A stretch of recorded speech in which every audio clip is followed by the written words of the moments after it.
Hi there, gamers. My name is Minus10, and I'm a middle-aged tech enthusiast that enjoys all gear related to gaming, streaming, and content creation.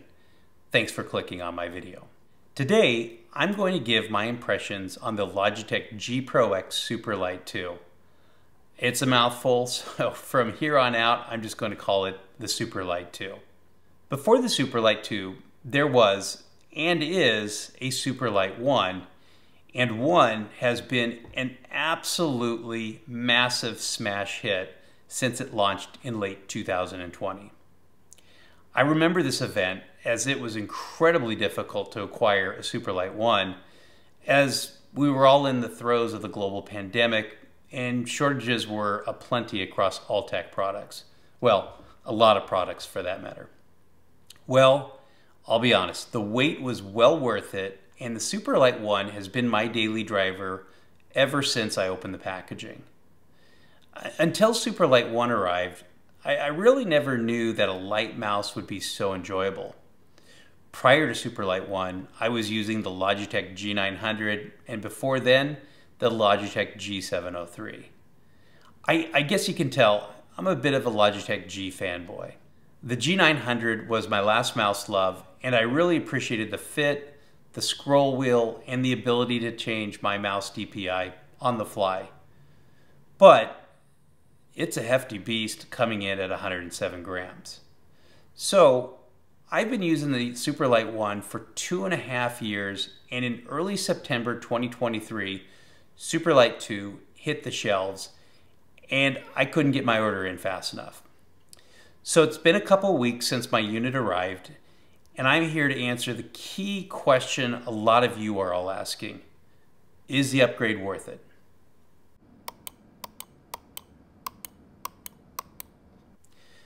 So let's compare the Superlight 1 to the Superlight 2 and get some of the key technical differences out of the way, as almost all the major differences for this updated mouse are internal. The major difference is the sensor, as this drives all the other upgrades. According to Logitech's website, the Superlight 2 has upgraded the sensor from the Hero to the Hero 2. What this means is the mouse's top DPI goes from 25,600 to 32,000 DPI. Its max speed increases from 400 IPS to 500 IPS. The responsiveness polling rate increases from 1000 Hz at 1 millisecond to 2000 Hz at a half a millisecond. And the battery life increases from 70 hours to 95 hours. So what does this all mean in a practical sense? Well, I can tell you the mouse just feels a whole bunch more smooth when using it in game and when at work. Honestly, I could feel the difference straight out of the box. Now, as for the 32,000 DPI, come on. In reality, this is just a marketing gimmick, as I don't know anyone who would use that high of a sensitivity. I mean, I cap out at 800 DPI for my productivity apps, and anything much higher, it'll just send your mouse cursor flying at the slightest touch. The Superlight 2's battery life is the other major and noticeable difference. This thing just sips battery juice. A 35% increase in battery life means your Superlight will spend much less time on the charger. After a very heavy week of use, my Superlight is still well above 25% battery life.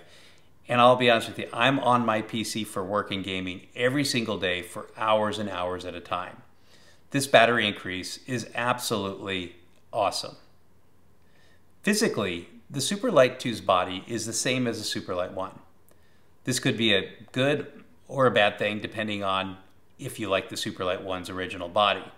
For me, the Superlight 1 has always fit my medium-sized hands well, so sticking with the same body is a good thing. You know, if it ain't broken, right? With the body out of the way, there are a few physical differences that I've noticed. First off, there is a weight difference. The Superlight 1 weighs in at 63 grams, where the Superlight 2 weighs 60 grams. If you add mouse grip, this will add about a gram to either mouse. After using this mouse heavily for a week, I really couldn't tell the difference with the 5% weight reduction, but there could be gamers who may be able to feel the weight difference. There is also a modest change in the Superlight's skates. Superlight 1 skates are in a circular pattern, where the Superlight 2s are more of a U shape. This may or may not be controversial depending on your level of investment in third-party skates. For me, stock skates are fine, and I don't have any issues with this change. For branding, there is a slight difference with the Pro Superlight's embossed brand stamp and some additional legal notices on the bottom of the Superlight 2. Very modest changes. But then there is the mouse click. Holy smokes. This will probably become the Superlight 2's most absolutely controversial change. This mouse has quite the click twang. It's truly impressive, and I dare say this mouse is absolutely not safe for work. Well, that is unless you want to be driven from your cubicle Denzian with pitchforks. I highly recommend you leaving the Superlight 2 at home. Listen to this thing. All that said, this is the one feature I truly love.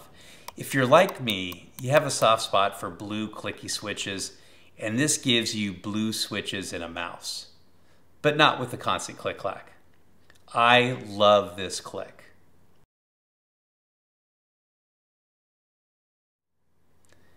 Boy, peripheral software, it's a mixed bag when it comes to keyboards, mice, speakers, etc. Fortunately, G-Hub is top of the heap when it comes to managing devices. I know this may be controversial for some, but over the years, Logitech has done a pretty solid job in integrating all of its gaming devices into G-Hub, almost to the point where it's a pleasure to use the app. With the launch of the Superlight 2, Logitech made a few changes to the user interface that are quite helpful. With the Superlight 1, adding or removing DPI speeds is along a linear line that is not really intuitive in how to manage it because G-Hub doesn't give you any directions. To add an additional DPI speed, you need to click on the line. To delete a speed, gamers need to either select a DPI speed and hit the delete key, or just drag it off the DPI line. This took me time to figure out. For the Superlight 2, G-Hub provides a stacked DPI list that is very intuitive and easy to make changes to. For me, I only have 2 active slots, one DPI for gaming and another for productivity. An interesting note, gamers could only get 2000 Hz polling rate with the Speedlight dongle. Another feature that will make it easier to migrate to the Superlight is the ability to calibrate the Hero sensor's speed and movement to your old mouse's speed. The process is very simple, and gamers just need to place the Superlight 2 next to your old mouse, and using your old mouse, drag it across your mouse pad. G-Hub will calibrate your old mouse speeds to the new Superlight 2. That's amazing. For me, I'm coming from the Superlight 1, so my calibration was pretty much what I set my mouse to at initially. Lastly, there is an advanced feature for the truly hardcore mouse enthusiasts, but that's beyond my need. But hats off to Logitech for giving gamers choices.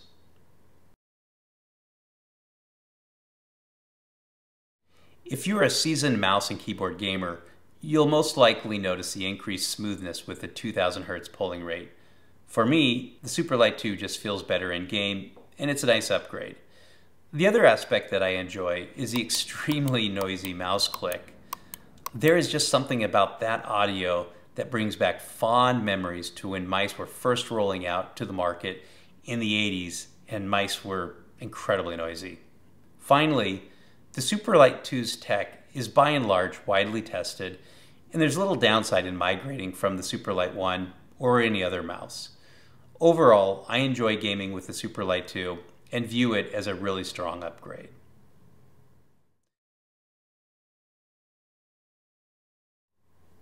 So where do I stand? I come back to the key question. Is the Superlight 2 really worth it? If you're already gaming on the Superlight 1, probably not. That said, if you are a gamer that wants to be on the bleeding edge upgrading the Superlight 2, it's a no-brainer. This is an absolutely awesome mouse. For those gamers who are considering the Superlight mouse as a new daily driver, should you get the 1 or the 2? Well, that decision really comes down to your budget.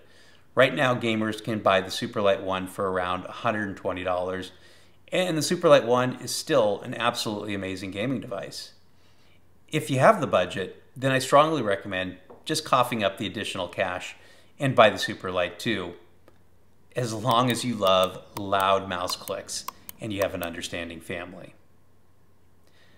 I hope my impressions of the Logitech G Pro X Superlight 2 were helpful to your buying decision, and if so, please like the video and leave any comments below.